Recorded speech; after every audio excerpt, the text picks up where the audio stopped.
What's the funniest thing you've received in a care package?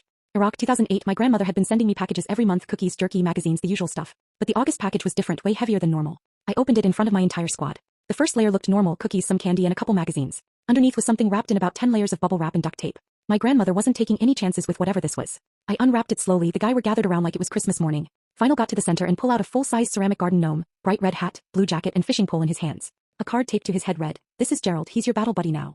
The entire tent erupted in laughter, but it got better. My grandmother had included a 3-page typed letter explaining Gerald's mission. Apparently she'd been watching too much news about soldiers getting PTSD and decided I needed a friendly face to keep me company and remind me of home. The letter had detailed instructions. Gerald had to be positioned so he could keep watch over our area. She'd researched military tactics online and decided that a garden gnome would provide excellent camouflage in desert environments because the enemy would never suspect garden decor. My squad sergeant walked over to see what the commotion was about and looked at Gerald and just shook his head.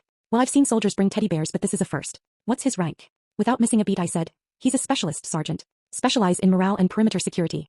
"Fair enough. Find him a spot."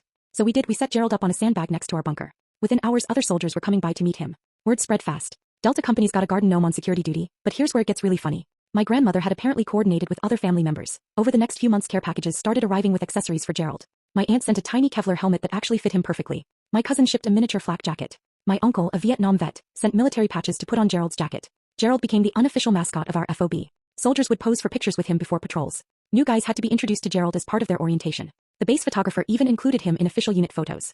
The best part came during a surprise inspection by a visiting colonel. This full bird walks into our area, stops dead in his tracks when he sees Gerald in full uniform standing guard. Doesn't say anything for a full 30 seconds, just stares. Finally he asks, "Soldier, why is there a garden gnome in combat gear at your position?" My squad leader, completely serious, responds, "Sir, that's Specialist Gerald. He's been assigned to morale operations and perimeter observation."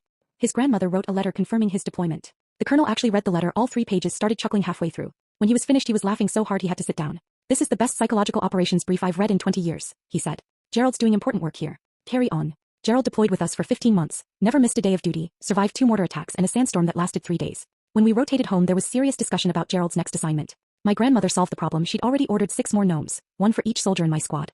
"Gerald's trained them well," her letter explained. "They're ready for deployment. Those gnomes are now scattered across military bases worldwide. I still get updates. Gerald Jr. is currently serving in Afghanistan. Gerald III just finished a tour in South Korea. Gerald IV is stationed in Germany, apparently learning the local customs." My grandmother passed away 2 years ago. At her funeral 6 active duty soldiers showed up in dress blues, each carrying a garden gnome. We buried Gerald Sr., who'd earned an honorable retirement after completing his service. The funeral director had never a military honor guard that included garden gnomes, neither had the other Morns. But my grandmother would have loved every minute of it. Sometimes the funniest care packages contain exactly what you need, even when you don't know you need it. And sometimes a garden gnome becomes the best soldier in your unit.